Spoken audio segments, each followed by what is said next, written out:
Olá pessoal, sejam bem-vindos ao canal Entre Linhas. É o momento de nós explorarmos as entrelinhas da lição da Escola Sabatina. Agora estamos no quarto vídeo, na quarta lição, que vai trazer para nós aqui o caminho difícil. Vamos estudar um pouco mais agora de Isaías, agora indo para o capítulo 8. Você que está estudando lá na lição 3, que estudou o capítulo 7, nós ainda estamos com a mesma roupa, né? Porque na verdade nós estamos gravando 2 vídeos por... Mentira, a gente não tomou banho. Não tomou banho, exato. Há uma semana. Né? Então, uma semana aqui. Estamos nesse formato de férias, com um vídeo mais resumido, com 2 sessões somente, alinhando as doutrinas com o Marcos André, na ponta da linha aqui conosco, né? E não temos o quadro, né, as entrelinhas. Mas eu espero que vocês estejam curtindo aí as pontas da linha, estejam comentando aí no vídeo, se inscrevendo, mandando material para seus amigos, para todo mundo no seu grupo. E não esqueça de deixar o seu joinha, que isso é muito importante para o vídeo. Beleza, pessoal? Então, daqui a pouco já teremos aqui o Alinhando a Doutrina e na ponta da linha. Chama a vinheta por enquanto.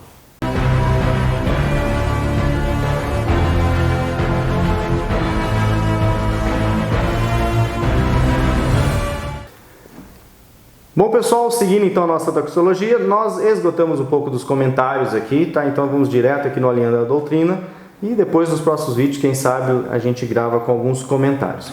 Aqui no Alinhando a Doutrina vamos chamar então nosso parceiro, que mesmo nas férias continua nosso parceiro, não tira férias, né parceiro? É com você então, Marcos André, que inicia com uma oração e alinha as doutrinas do tema da lição. Olá amigos do canal Entre Linhas, mais uma semana estamos nós aqui estudando juntos a Palavra de Deus e mais uma vez vamos começar o estudo com uma oração como temos feito semanalmente e Deus tem nos auxiliado aqui no estudo, na compreensão da sua Palavra, por isso não podemos deixar de orar. Vamos orar? Senhor Deus, muito obrigado porque mais uma vez estamos aqui na Tua presença, dispostos a ouvir a Tua voz e te pedimos nesse momento, Senhor, que o Senhor cale as vozes desse mundo, cale os nossos preconceitos para que somente a Tua voz fale ao nosso coração. Nós queremos, Senhor, ouvir a Tua voz através da Tua Palavra, através do estudo da lição e também através do Teu Santo Espírito nos falando e nos guiando diretamente. Por isso nós te pedimos perdão pelas nossas falhas e os nossos pecados e te pedimos que o Senhor nos encha do Teu Espírito para que assim possamos olhar para a Tua Palavra iluminados pela presença do Teu Santo Espírito, que foi aquele que inspirou a Palavra. Te pedimos isso, Senhor, sem mérito algum, sabendo que somos pecadores, mas te pedimos na confiança de que o sangue precioso de Jesus nos lava e nos purifica para tal. Por isso nós te pedimos isso em nome do nosso Senhor e Salvador Jesus Cristo. Amém.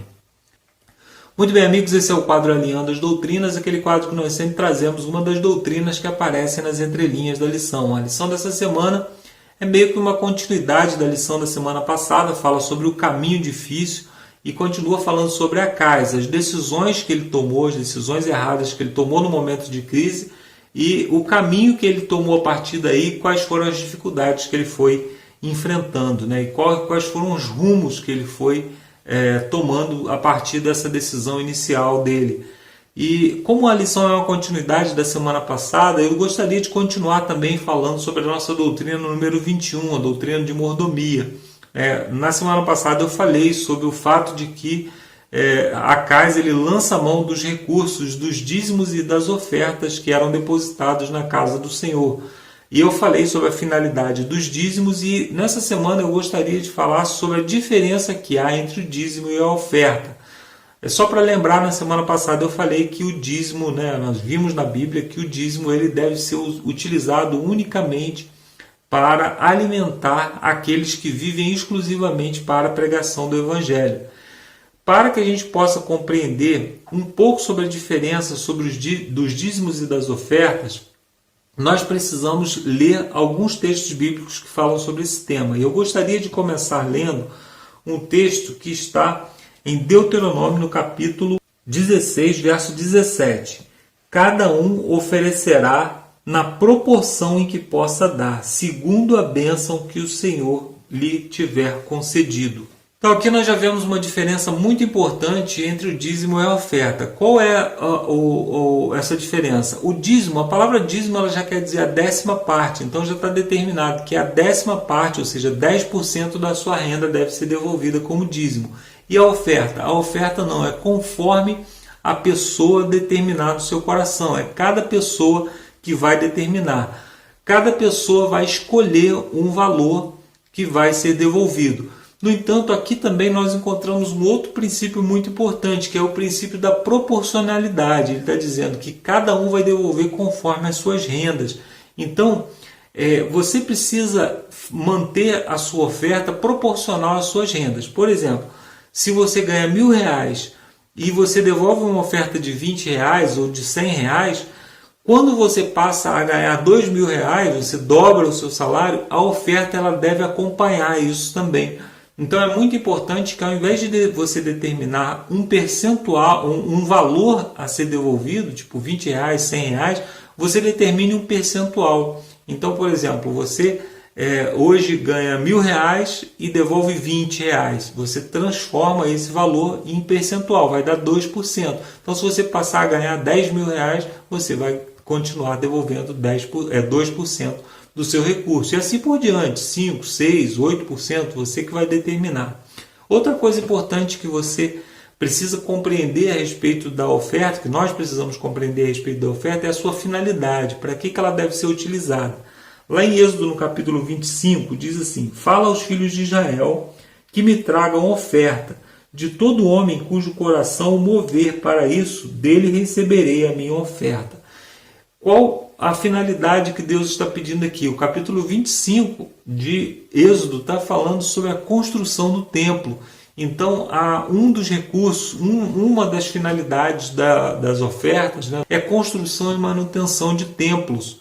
Então, quando nós temos uma igreja funcionando, gastando luz, água, funcionários para manutenção ali, né, para manter tudo funcionando, isso deve ser utilizado somente da oferta, nunca do dízimo, porque voltando ao nosso estudo anterior, o dízimo deve ser utilizado somente para aquelas pessoas que vivem exclusivamente para a pregação do Evangelho, os sacerdotes que vivem exclusivamente para a pregação do Evangelho. Então, os dízimos, as ofertas, elas devem ser utilizadas com essa finalidade, para manter a igreja bonita, para manter a igreja funcionando, para manter os departamentos da igreja funcionando, né, para que todos tenham recursos para fazer as suas atividades missionárias e coisas desse tipo. Aqui nós encontramos então a finalidade do dízimo e da oferta. O dízimo e a oferta, eles têm o mesmo grau de obrigatoriedade, vamos dizer assim. Malaquias, no capítulo 3, verso 8, diz assim: roubará o homem a Deus, todavia vós me roubais, e dizei: em que te roubamos? Nos dízimos e nas ofertas. Então, deixar de devolver o dízimo ou deixar de devolver a oferta está roubando a Deus de qualquer maneira. Então, apesar de Deus não determinar qual é o percentual da sua oferta, qual é o percentual que você deve devolver, mas você deve devolver a sua oferta como uma atitude de gratidão a Deus pelo que Ele tem feito por você, como uma atitude grata. A oferta ela tem uma representatividade diferente do dízimo. O dízimo é obrigação, Deus requer como obrigação. Você pode devolver triste, você pode devolver com raiva, mas você precisa devolver, não tem problema, você precisa devolver. Lá em Levítico, no capítulo 27, nós lemos assim: no tocante às dízimas do gado e do rebanho, de tudo que passar debaixo do bordão do pastor, o dízimo será santo ao Senhor. Não se investigará se é bom ou mal, nem o trocará, mas se de algum modo tocar, um e o outro serão santos e não serão resgatados. Então ele está dizendo aqui, não importa se o dízimo que foi separado, se é bom ou mal, ou seja, você deve separar 10% dos seus recursos, e aqui como era gado que ele estava devolvendo, se no meio tivesse gado aleijado, cego, coisas desse tipo, você não deveria separar propositalmente esse animal, né? Mas se por acaso ele fosse dessa forma, ele deveria ser recebido no templo da mesma forma. No entanto, Quando nós falamos da oferta, olha só o que ele diz aqui. Em Levítico, no capítulo 22, verso 20. Porém, todo que tiver defeito, esse não oferecereis, porque não sereis aceito a vosso favor. Então, o dízimo ele poderia ser separado e não tinha problema se ele tivesse algum defeito físico, se ele tivesse alguma doença, alguma coisa que o denegrisse, né, como a qualidade desse produto. Ou seja, se você tivesse um rebanho cheio de animais doentes, se fosse separasse 10% do seu rebanho, é lógico que proporcionalmente alguns animais doentes iriam também para o templo. Mas quando se tratava da oferta, a oferta deveria ser perfeita. Por quê? Porque a oferta ela representa Jesus, ela representa o sacrifício perfeito que foi feito em nosso favor. E sabe, nós às vezes temos um rigor muito grande na hora de devolver o dízimo e às vezes somos muito desleixados na hora de devolver a nossa oferta. Às vezes nós pegamos a oferta e pegamos qualquer dinheiro que temos no bolso lá amassadinho, jogamos lá na salva e está tudo certo. Mas nós deveríamos ter muito mais cuidado com a oferta ao separar a nossa oferta do que no momento em que separamos o nosso dízimo. O último texto que eu gostaria de ler com vocês, em 1 Coríntios, no capítulo 16, verso 2, diz assim: no primeiro dia da semana, cada um de vós ponha de parte em casa conforme a sua prosperidade e vá juntando para que não se faça as coletas apressadamente quando eu for. Então aqui o apóstolo Paulo está nos ensinando que a nossa oferta ela deve ser planejada. Nós devemos pegar os nossos recursos e separar antecipadamente antes de levarmos para a igreja, para que a oferta seja uma oferta de coração. Eu estou levando para a casa de Deus isso aqui porque eu acredito que essas bênçãos que eu recebi são bênçãos do Senhor. Eu acredito que isso aqui vai abençoar a vida de outras pessoas, vai abençoar as pessoas que estão precisando de uma cesta básica e coisa desse tipo. Então nós não devemos ser desleixados com as ofertas e com os recursos que nós devolvemos ao Senhor. Eu termino aqui a minha participação, espero que você tenha aprendido um pouco mais sobre esse tema e volto daqui a pouquinho para que a gente possa fazer a oração final. Você vai lá para Campo Mourão com o Ricardo, com o Alexandre e com o Lúcio. Daqui a pouquinho eu volto para orarmos juntos.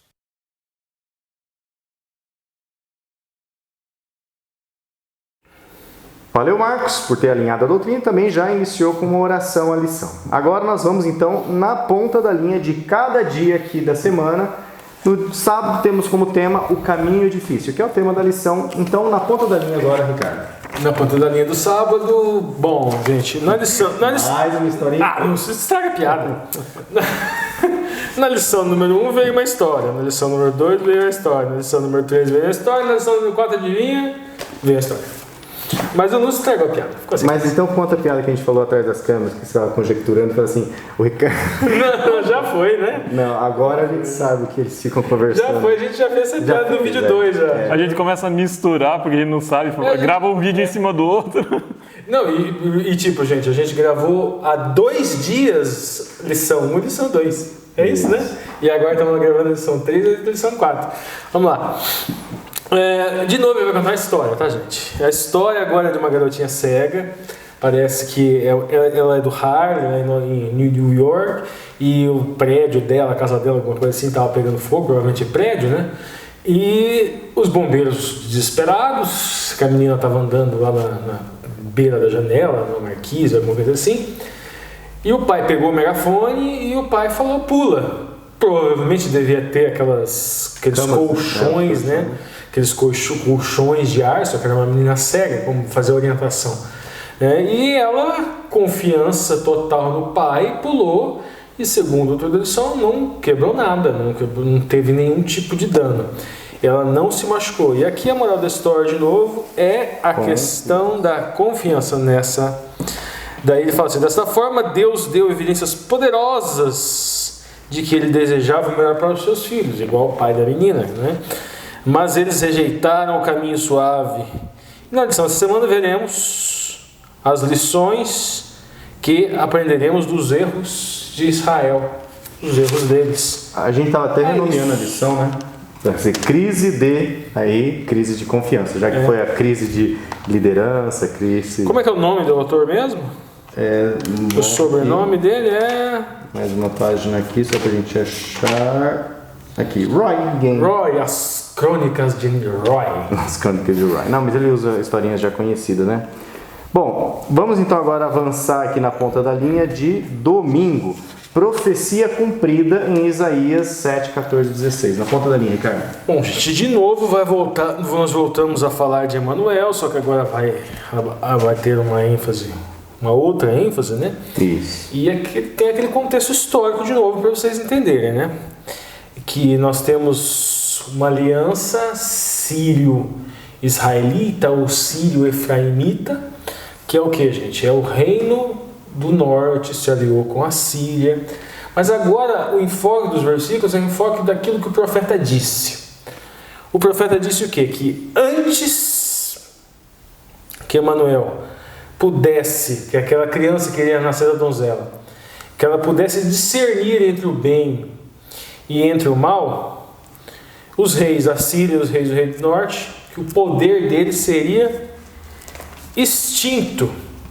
Aí tem uma passagem aqui, gente, que fala o seguinte: porque Isaías mencionou manteiga e mel com relação ao menino.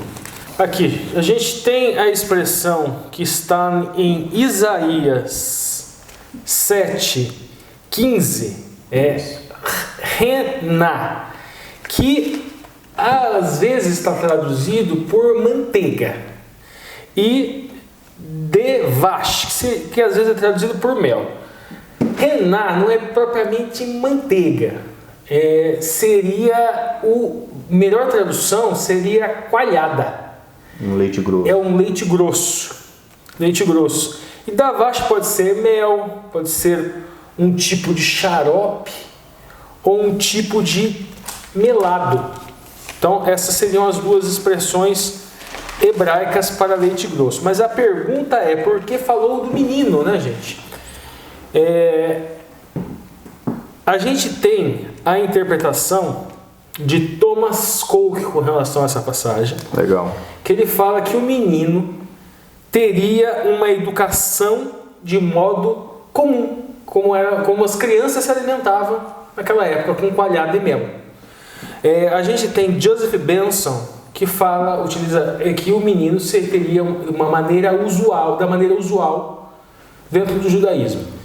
E eles pegam passagens que estão na Bíblia, uma citação de Barnabé e uma citação de Paulo, que fala que justamente que as crianças, o bebê é nutrido primeiro com mel e depois com leite. Então pega essas citações de Barnabé e citações do apóstolo Paulo, esses dois autores aqui citam.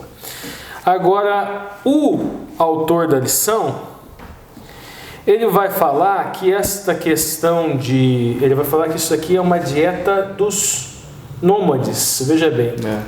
Portanto, o povo, incluindo Emanuel, né, o povo daquela época, incluindo Emanuel, quem quer que ele fosse, seriam forçados a voltar à dieta dos nômades. Mas, embora fosse pobre, ela seria suficiente para a sobrevivência.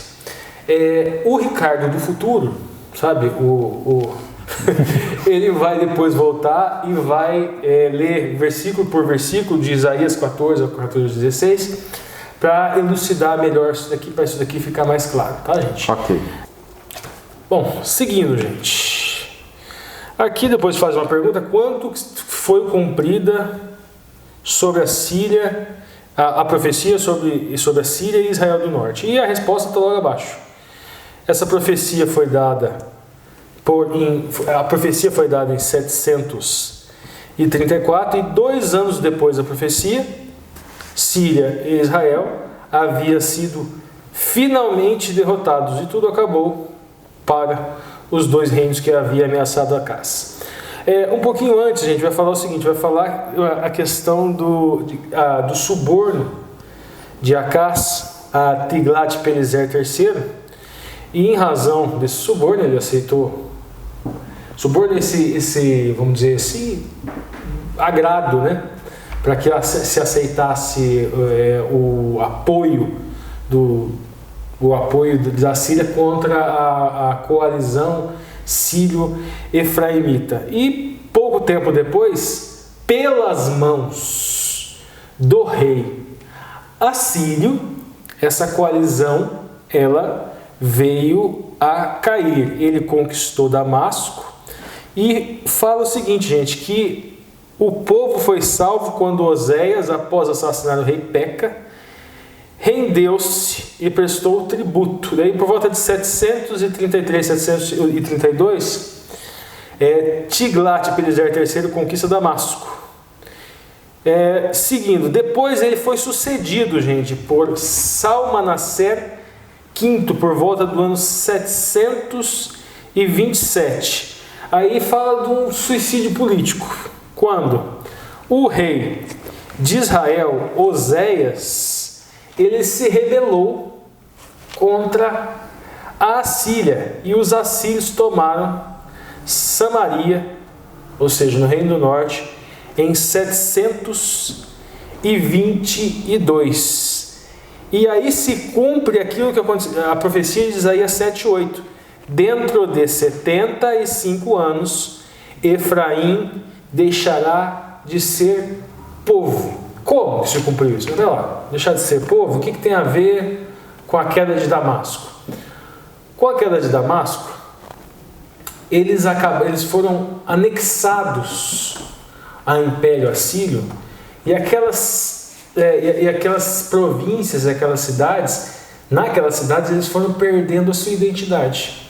Eles foram assimilados enquanto cultura e enquanto identidade. Depois vão virar o povo samaritano. E depois eles vão virar o povo samaritano com uma mistura de religião assíria, religião persa, fenícia e assim por diante. Eles perdem a identidade enquanto povo. É nesse sentido, e esta é a lição de domingo.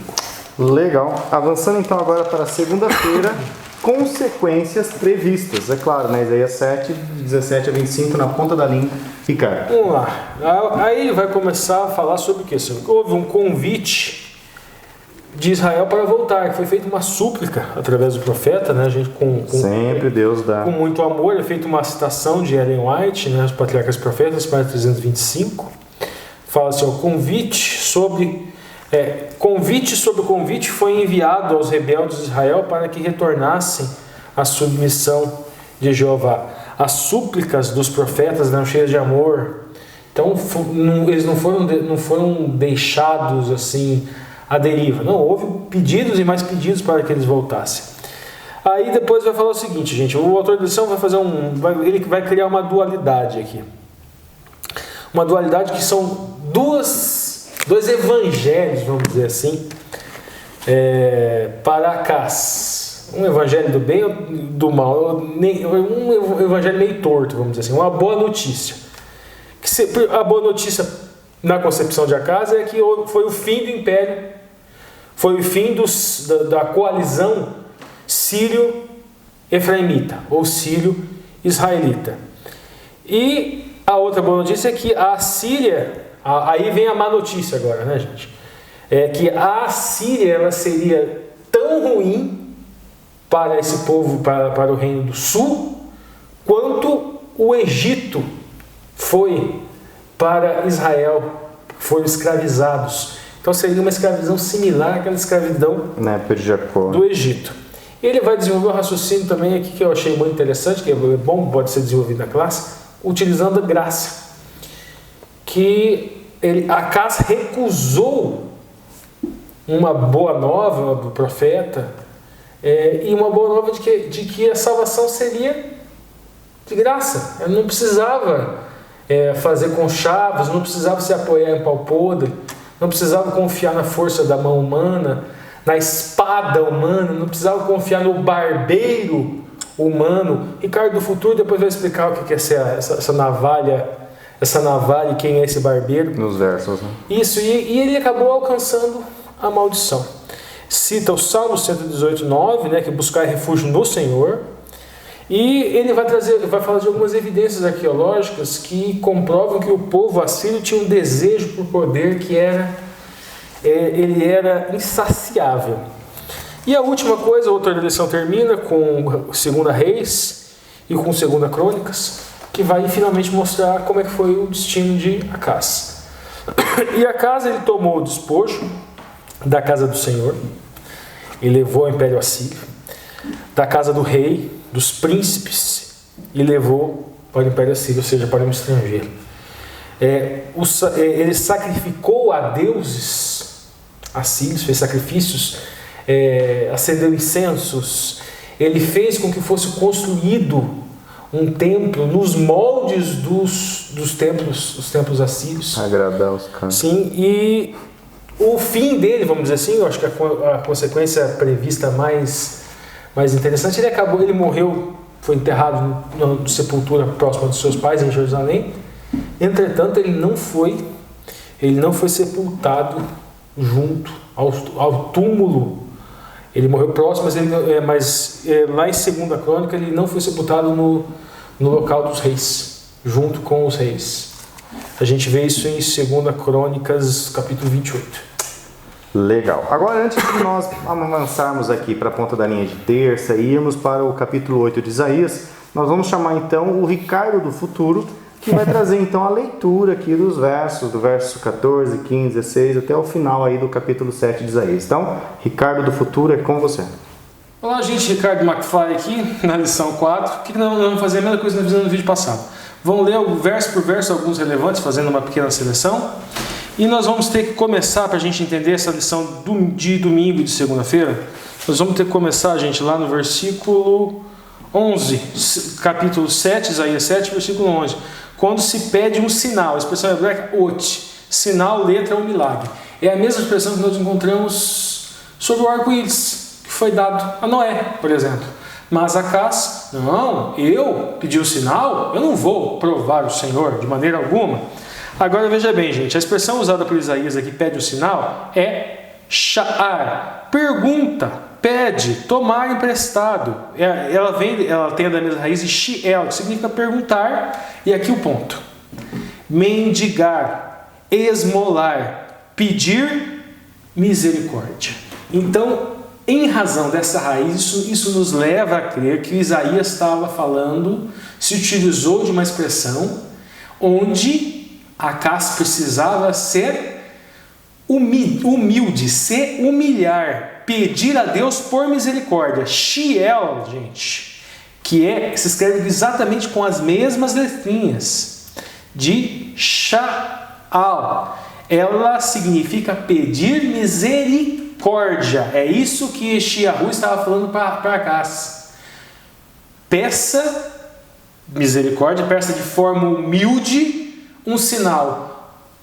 O que pegou ali para Acaz não foi a questão do sinal, foi a questão da humildade, a questão se humilhar, de clamar, de forma de mendigar, de esmolar. É uma expressão ligada à esmola. Ele deve ter imaginado, um rei, ter que esmolar? Então ele não esmolou para o rei de Israel e ele deu suborno. Vocês percebam a contradição? Era algo de graça. Ele preferiu subornar o rei da Síria e acabou levando o povo a se tornar escravo, como nos tempos de Moisés no Egito. Agora a gente entra propriamente nos dias e nos versículos que estão nos dias da semana aqui, porque a gente precisava dar uma voltadinha para a gente entender isso. Daí a gente encontra lá, gente, no versículo 14 do capítulo 7, falando o seguinte: portanto o Senhor mesmo vos dará um sinal, eis que uma virgem conceberá e dará à luz a um filho, ele chamará Imanuel.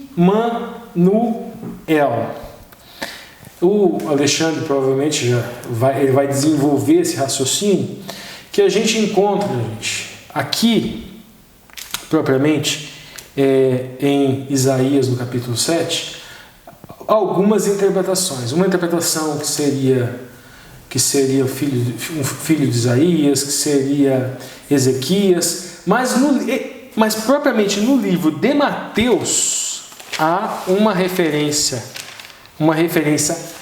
clara à utilização de Emanuel ao Mashiach. E este texto, existem interpretações rabínicas que interpretam que Emanuel é uma alusão ao Messias. Algumas interpretações rabínicas fazem essa interpretação. Não é uma interpretação exclusiva cristã. A diferença é que eles não aceitam que Jesus seja este Messias. Aí a gente segue lá. Depois no 15, gente, a gente vai ver o quê? Ele comerá manteiga e mel quando souber desprezar o mal e escolher o bem. A expressão rená, manteiga, e devash, mel. Acho que já foi adiantado, inclusive, na ponta da linha. A expressão remá, ela significa leite grosso, é a coalhada. E a expressão mel significa xarope ou melado. Era uma comida típica, aquela comida que se dava para criança. Inclusive nós encontramos no Novo Testamento algumas referências. Eu já citei lá no passado, o Ricardo do passado falou, né?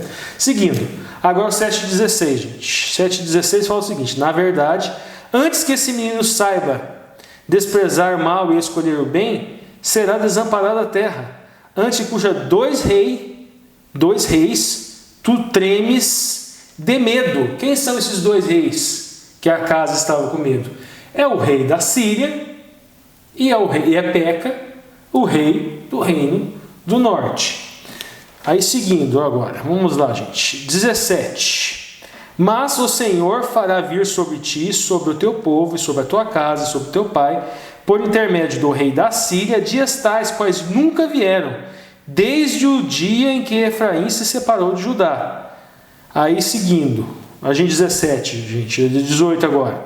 Porque há de acontecer que naquele dia assobiará o Senhor, e aqui a tradução ela é colocada mais ou menos assim, que naquele dia assobiará o Senhor as moscas que há no extremo dos rios do Egito, e as abelhas que andam na terra da Síria.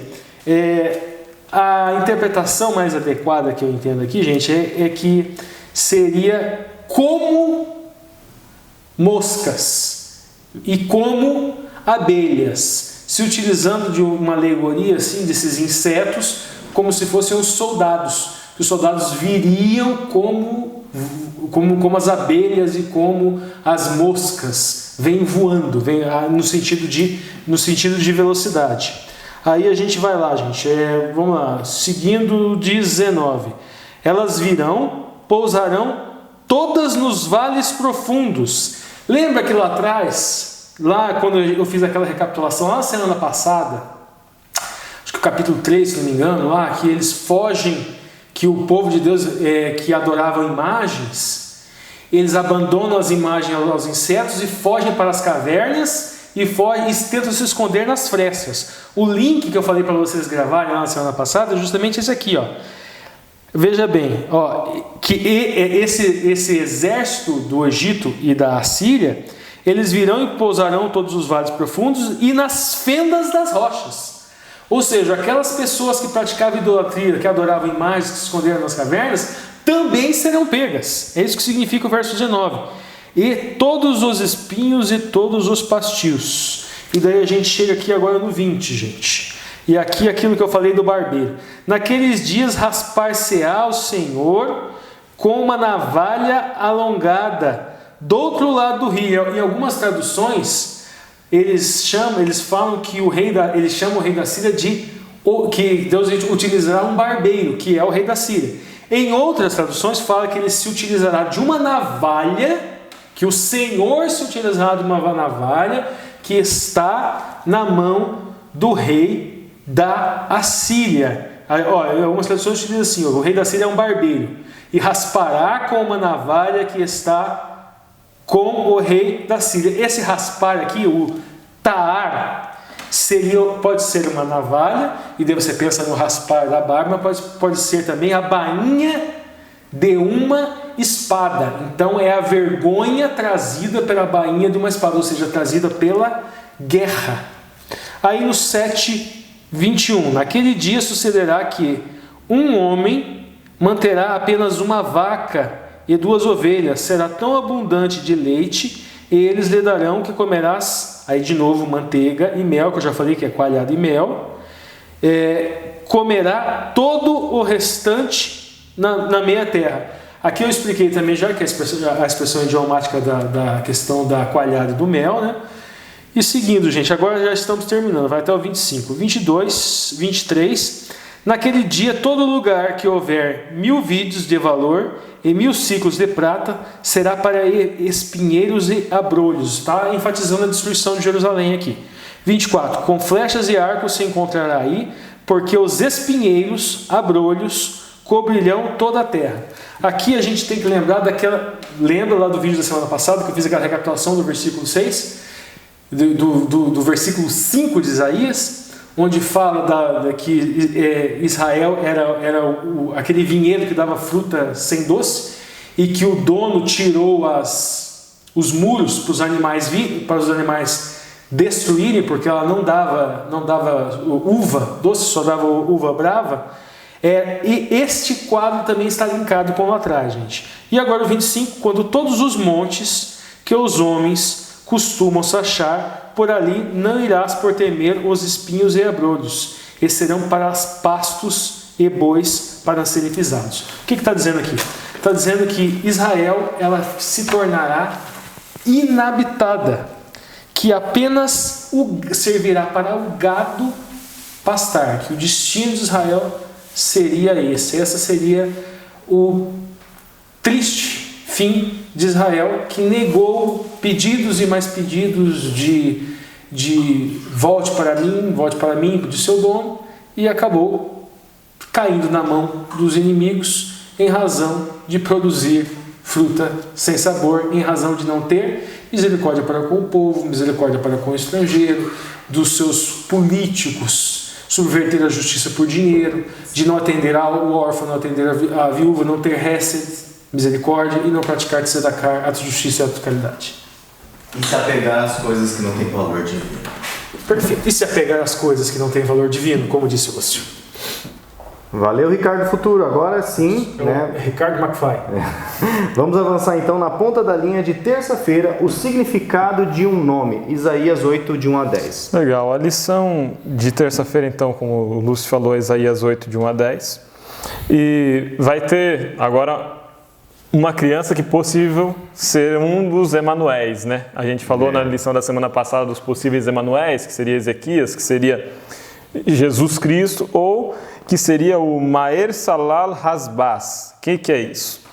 Esse é o filho de Isaías, que se chamava esse nome aí, e que traduzido seria alguma coisa como rápido despojo, presa segura. Isso, que o Ricardo McFly falou algumas coisas. Falou algumas coisas sobre ele. Beleza, não sei exatamente o que falou, mas deve ser coisa boa.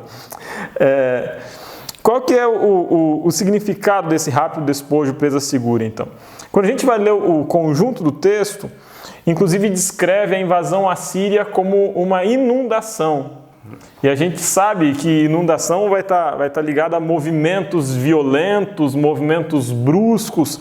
E o Ricardo Futuro falar sobre inundação? Tá. Lembra Daniel, né? Lembra Daniel. E o seu fim será numa inundação, né? E a Assíria, ela venceria. A Assíria, ela venceria Israel. Mas continua. A Assíria venceria também Judá. Então, aquele Acaz que manda tirar o altar do Senhor e que coloca no lugar do altar do Senhor no templo um altar aos deuses assírios, que corrompe a adoração, esse Acaz que achava que se aproximando e tentando agradar os assírios estava conseguindo a sua segurança, em vez de provar ao Senhor Deus conforme tinha pedido, ele achava que isso estava comprando a segurança, mas no final estava comprando a escravidão do povo. E o povo de Judá também seria dominado pelos assírios, ou passaria uns maus bocados aí. Importante o registro desse nome, porque o Isaías ele vai usar desse recurso em alguns momentos, de dar um nome para o filho que tem a ver com um papel, um sentido profético. E aqui, esse rápido despojo, presa segura, ele estava apontando que a vitória assíria era certa, iria acontecer. Legal. Avançando agora para na ponta da linha de quarta-feira, nada temer quando tememos a Deus. A lição para cá. Vamos lá, na ponta da linha. Essa passagem vai estar em Isaías 8, 11 a 15. E quando a gente vai ler o conjunto do texto, a gente percebe uma preocupação ali que está em não se associar ou não confiar, não ter o mesmo julgamento que o povo de Deus mesmo na época, ou dito povo de Deus, o povo de Judá tinha. É uma passagem, uma fala em alguma medida que se refere ao próprio Isaías. Então não confia nisso do povo, não julga como o povo julga, não viva como o povo viva, não tema como o povo teme. Mas tema, confia, deposite as suas esperanças em Deus. E aí é muito interessante, duas passagens que eu acho muito legal, estão lá no verso 14. A primeira delas fala que Deus nos será por santuário. E aí é impossível ler isso e não pensar na hora em Jesus Cristo de volta. Porque Jesus Cristo disse que Ele era o santuário. Eu vou destruir esse templo e reedificá-lo em 3 dias. Quando Jesus Cristo prevê, né, a sua morte e ressurreição. Então, Jesus Cristo como um santuário vivo, Deus vos será por santuário, versículo 14, muito importante isso. Não importa que o santuário terrestre ele foi profanado, que colocaram um altar assírio lá dentro do santuário.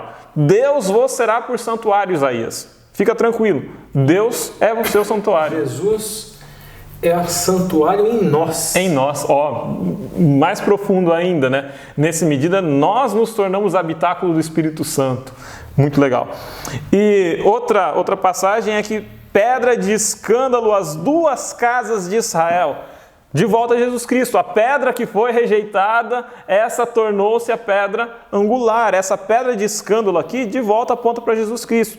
E é interessante porque é escândalo as 2 casas de Israel. É escândalo tanto para Israel, que depois se tornariam os samaritanos, quanto para Judá, que tornariam-se os judeus.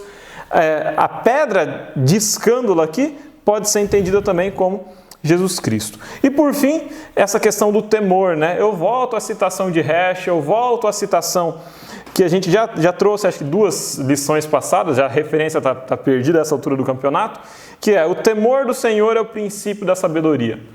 O que é esse temor? De volta, não é um temor de ter medo.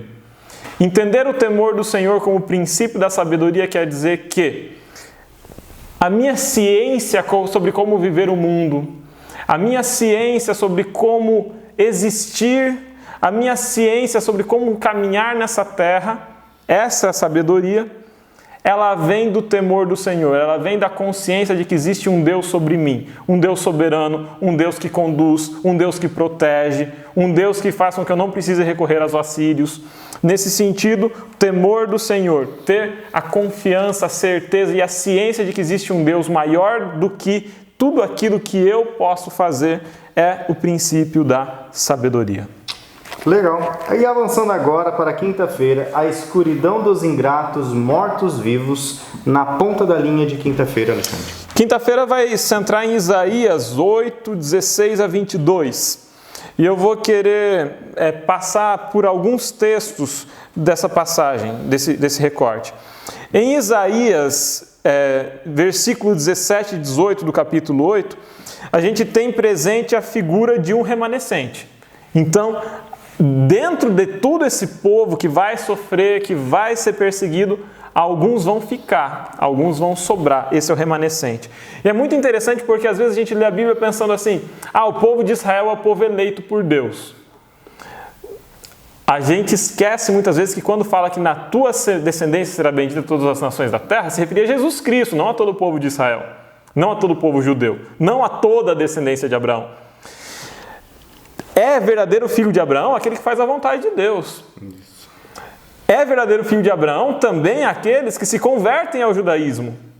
Olha só a figura de Raabe, a antiga prostituta, que figura na genealogia de Jesus Cristo. Raabe, em algum sentido, se tornou filha de Abraão. Então, tem que tomar cuidado para não cair num exclusivismo judaico neopentecostal. Por quê? E é sério isso. As igrejas evangélicas que têm uma abordagem apocalíptica, futurista, acreditam que vai ser necessário para que venha o Messias a restauração do Israel, a restauração do templo de Israel, inclusive. Todo costume, todas as práticas. E aí a gente vê... Israel étnico. O Israel étnico. A gente vê uma associação bizarra entre sionismo, entre o judaísmo e o movimento evangélico neopentecostal hoje, que tem um monte de cristão por aí balançando bandeirinha do Estado de Israel. E não é isso. A gente tem que entender que a gente fala agora de um Israel espiritual.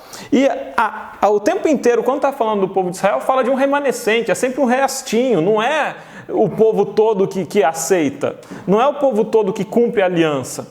Existe um remanescente. E ali no versículo 17 e 18 vai falar um pouco dessa figura do remanescente. É o que está no capítulo 5 de Isaías, né? Fala que o povo vai ser dizimado, né? Não faça com que os ouvidos deles não ouçam, que eles não entendam e tudo mais, mas depois fala que haverá um remanescente. Sim. Mas a mensagem dele é feita para que eles não entendessem. Sim. Porque o coração deles já estava fraco, enfraquecido. Cauterizado. É isso. Se a gente segue agora na passagem do versículo 19, vai falar dos cultos pagãos e da necromancia. Então era um povo que já estava, e que a partir de Acás ali vai se dobrar para outros deuses, vai se dobrar para a adoração dos deuses assírios, vai voltar-se para a necromancia, para a consulta aos mortos. Então isso aqui está errado, não é o caminho, está falando no texto. E ainda fala qual que vai ser o critério para julgamento, então, para saber se a mensagem é correta ou não, para saber se eu posso fazer essa prática ou não. A lei e ao testemunho, se não falarem assim, jamais verão a alva, está lá no versículo 20. Então, o caminho para a prática de fé deveria ser a lei, a Torá, né, o Pentateuco, e o testemunho. Então, são os livros dos profetas depois. Se não falar de acordo com isso, não é correto, não deve ser o culto verdadeiro. Mas a gente sabe ainda na continuidade ali, o povo será oprimido, no versículo 21. Eles ficarão famintos, e o resultado dessa opressão e dessa fome toda é que eles vão amaldiçoar o rei e ao seu Deus. Então olha que interessante, no versículo 22 por fim fala que o povo vai acabar em angústia e trevas. Mas olha que interessante, o rei Acás, ele achava que buscando o apoio dos assírios, ele garantiria a estabilidade do reinado, ele garantiria o amor do povo, ele garantiria a paz.